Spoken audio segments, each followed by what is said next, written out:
เกี่ยวแล้วแมตช์ล้างตานะฮะคู่เมื่อกี้ ล้าง ผ่านไป ตาครับ ซันบอกขอ ชิบ ล้าง หายแล้ว ได้ตัวที่แบบแม่งถนัดเลยนะคืออะไร แมตช์แรกนะแม็กคีเจอแม็กคีนะอ่า ตอนนี้นะครับซันกำลังดูเชิงอยู่ครับ เรามาดูกันนะว่าเขาจะบู๊กันตรงไหนเราเป็นภาพมุมสูงนะเรามาดูกันโดนละโดนยิงไปก่อนละมา ต ดู อนนี้เลือดยังเต็มอ โอ้ ยู่ โห นะ โอ้โห เลือดยังเต็มอยู่ เดินเฉียว นะ มันแค่ปลายเล็บขบโอ้โหใกล้กันนิดเดียวเอง เอาละเอาพื้นที่ของตัวเองนะเอาละเริ่มมีการยิงกันเกิดขึ้นเอาแล้วนะครับเรียบร้อยนะเกมแรกโดนได้ไปก่อน Score 0-1. ฟันยังมองไม่เห็นนะกระสุนมาจากทางไหน ไอ้นี้อีกแล้วตึกช้าชน สอ ฟ้าง ศึกล้างตานะเลนฮาร์ดเจอเลนฮาร์ด ไอ้แต่ตัวอะไรก็ไม่รู้เลย มาดูกันเรามาดูกันแล้วภาพซูมเดี๋ยวรอไปดูจากจอนะของเราเป็นภาพจากมุมสูงการดูกันละเลนฮาร์ดถือค้อนมีการปาไฟใส่กันเกิดขึ้นนะไม่ยอมเข้าไปตีกันนะ อ่ะแต่จอไม่ได้อัดคลิปนะ ยังไงเกิดอะไรขึ้นอยู่ ตอ ใน น พื้ นี้ น กำลัง ที่ของ เชิงกันอยู่ครับกำลังดูเชิงกันอยู่ฝ่ายดำนะฮะกำลังอยู่ตรงข้าง มีการ นี่ครับเจอกับฝ่ายแดงแล้ว มีการ ฝ่าย ปา ดำ ไฟ เจอแล้ว กิดขึ้น ฝ่ายแดงแอบครับฝ่ายแดงแอบ มี เอา เสา ยังไง กลาง ดี บังอ ต่าง ยู่ คน นะ ต่างไม่กล้าชาร์จกลัวจะเสียเปล่า โดนนะมีเจ็บ ไปแบบพ่น โดน ไฟ ไฟ แล้ว ไป จะ แล้ว พ่น หนึ่ ไฟ ง ใส่กัน โดน ทำ ไฟ ยังไง ไปแล้วหนึ่ง ดี โด ทำยัง น ไง ไฟ ดี แล้วหนึ่ง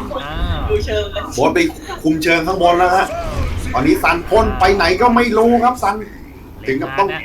แอบครับแอบ เล่นแบบนี้ในทีมแพ้ บอล นะ ลงมาแล้วครับบอลลงมาแล้วเจอซันแล้วครับ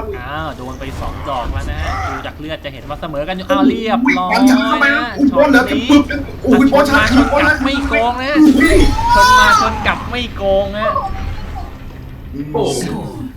โบสเลือดเหลือ ชนไปก่ ติ่ อน ม แต่ แม ปิด ว สกอร์ไม่ได้เจอโบสชนกลับนะฮะโบสบอกเลยชนมาชนกลับ อะไรเนี่ยมันเอาตัวอื่นไม่ได้เหรอ เล่นตัวต่อกันด้วย76นะ76 76ล้านตาอีกรอบครับ ระหว่าง76ตอนหนุ่มกับตอนแก่นะฮะ ทั้ง เอา สอง ละครับ ดู เอาละครับโบสบุกครับโบสเข้าฐานซันแล้วฮะส่วนซันทำไงครับซันวิ่งหนีครับโบ เกิดอะไรขึ้นมีการ เห็นแล้วครับเห็นกันแล้วครับ ฝั่งโบสสงสัย เห็นแล้วครับทำยังไงดีครับ ยิกันจากตรงไหน ซันถึงระดับไปตั้งหลักฮะ ฝ่ายซันกำลังหาอยู่นะว่าโบสอยู่ไหนนะยังหาไม่เจอนะเอาละ โบสก็ตั้งหลักฮะรอซันออกไปส่วนซันก็กำลัง แล้ว ดู ยัง เชิง ไง ครับ ยั อยู่ ง ไหน ไง กัน เจอกันแล้วมีอะไรเกิดขึ้น โอ้ยเต็ม ซันเอาคืนเปิดเต็มหน้าโบสเลยทีเดียว 1 to 2. ด้วยการแอบยิงจากข้างหลัง มาโอ้โหแล้วโบสแบบอันนา20 ชั่วโมง อันนาแก่อันนานเด็กนะฮะ เฮ้ยสัตว์มันวัดที่ความแม่นเว้ย ยิวกันไปยิวกันมานะใครยิวได้3 ทีก่อนช ซัน นะ จะโดนแล้ว เกมนี้ จะเกือบโดนแล้วฮะ เหมือนตัวสไนกันยังไงก็ไม่รู้นะแมตช์นี้ มีโอกาสได้3 ครั้งนะแต่ยิงกันก่อนแล้วเกิดขึ้นยังไม่มีใครโดน ตอนนี้ยังไม่มีใคร เข้าประชิด อุ้ย การปา ซันโดนนะฮะซันโดนไปแล้ว1 ดอกอุ้ยโดนต่อย นะแอนนาฆ่าแอนนาไปสำเร็จ 1 to 3. ด้วยการปาระเบิดแล้วโอ้โหมาแมตช์นี้น่าจะสนุกนะเทสเปอร์เจอกัน ถ้าจะวิ่งวับมันขนาดนี้นะเทเชอร์เกมนี้เราไปดูแบบหน้าจอกันหน่อยว่าเป็นยังไง ตอนนี้เหมือนจะเจอกันแล้วนะฮะหรือว่ายังครับน่าจะยังไม่เจอ เกมนี้เราจะสอบโค้ดนะดูกันว่าเจออะไรขึ้นนี่เจอกันแล้วครับเจอกันแล้วระหว่างซันกับโบ๊ทซันเข้ามาทันกันเรียบร้อยเกือบวิ่งหนีรีคอร์กับครับโบ๊ทก็รีคอร์กับเลือดเต็มแล้วทำไงดีซันทำไงดี แล้วไม่ดีโบ๊ทกำลังหนีอยู่ฮะ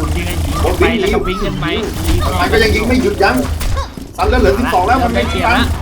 โบ๊ทวิ่งสำเร็จนะ ต่อยตาย ยืนเตะท่าสวยๆด้วย4 to แมตช์พอยต์ของโบ๊ทนะฮะเกมนี้โอ้โห โอ้โห อยู่เฉยๆตัดเกมนี้ไม่ต้องไปไหนกันละอยู่เฉย เกมนี้ตั้งป้อมยิงกันเลยนะคนละฝั่ง I foresee great การ Let's get ก่อนได้ started. เปรียบนะต่างคนต่างตั้งป้อมกันนะ อันนี้ก็ต่างคนต่างมีจุดยืนของตัวเองนะฮะ King of beauty.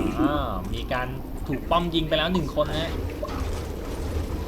Protect my turret. ตอนนี้ซันยิงป้อมโบสแตกครับโอ้ยตอนนี้โบสเข้าตาจนแล้วป้อมไม่มีนะ